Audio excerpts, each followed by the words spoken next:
Hai, kembali lagi kita akan membahas episode 2 Tale of the 90. Di buka episode 2 ini kita lihat ada Lidong dengan macan, dia penunggu Baekdu Daigan dan pengendali angin dan hujan karena dia Kumiho tingkat yang berbeda. Di situ ada anak kecil yang bernama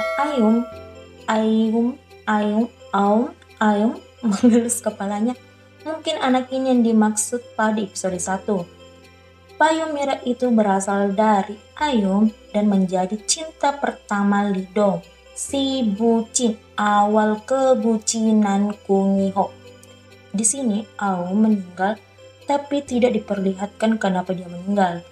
Lidong membekukan sungai untuk melihat Ayum untuk terakhir kalinya dan berpesan untuk terakhir kembali. Kembali ke inti utamanya, Lidong yang sudah dibius sadar. Jia mengajaknya minum teh. Jia mengatakan kau masih seperti 21 tahun lalu. Lidong mengaku kalau dirinya itu Gumiho. Lidong mendekatkan diri dengan Jia dan menutup wajahnya setengah dan mata Jia tiba-tiba berubah. Di pemakaman ada seseorang yang mengenal Lidong. Ternyata dia bertemu di air mancur keberuntungan. Jia berkumpul dengan temannya dan membahas mimpi yang buruk dan itu akan menjadi kenyataan. Lidong mengajak Jia makan dan mengatakan orang tuanya tidak meninggal. Jia terharu mendengarnya dan berterima kasih. Sekalian dia meminta maaf karena telah membiusnya. Kemudian menanyakan apakah banyak rubah selain kamu. Lidong mengatakan dia berkeliaran di kota ini dan menyerupai manusia. Kemudian mereka berpisah dan berharap tidak akan bertemu lagi. Tapi Jia menahannya. Oh, so sweet. Jia mendapat telepon kalau rekan kerjanya keluarganya meninggal seperti apa mimpi temannya itu. Jia berada di studio untuk mengambil barangnya yang tertinggal. Jia melempar koin, tiba-tiba peri itu berubah dan memakan koin itu. Peri itu menatap Jia, tapi tiba-tiba Lidong datang dan terjadi perkelahian lagi. Peri itu mengaku kalau Lidong lah yang membawanya ke sana dan menyerang Jia. Pria itu adalah Bulgasari, hewan legendaris yang muncul saat dunia kacau. Wow. Lidong ternyata mengurung pria itu di kulkas dan menyuruhnya untuk menelpon Lidong. Lidong bertemu dengan Lidong, dia seperti akrab saat berbicara.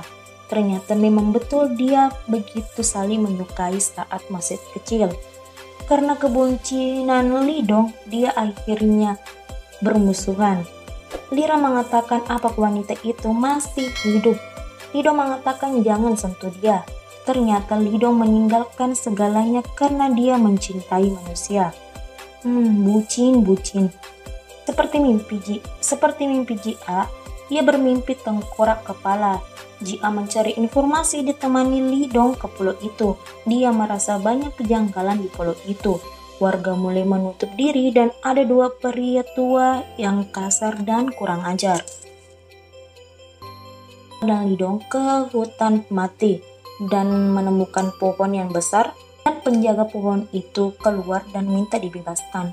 Penjaga hutan mengatakan pulau itu telah berubah dan mengatakan kepada Jia kamu mempunyai koneksi dengan hutan ini. Ternyata benar, orang tuanya pernah ke sana sewaktu Jia masih dalam kandungan. Di pagi hari, Lidong bersama dua lansia dan berusaha menanyakan apa yang terjadi. Dengan iming-iming diberi ginseng merah. Kata lansia itu ini bukan pertama kalinya terjadi. Jia tidak sengaja bertemu dengan pria yang depresi karena disuruh tutup mulut. Jia yang ingin menolongnya malah diserang dengan martil. Untungnya Lido tiba-tiba muncul.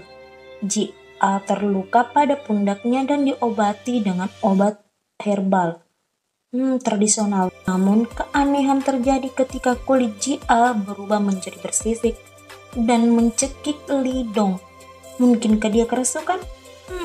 Di akhir episode, Lidong ternyata ada di pulau itu dan membunuh dua pria. Oke, sekian video sinopsis kali ini.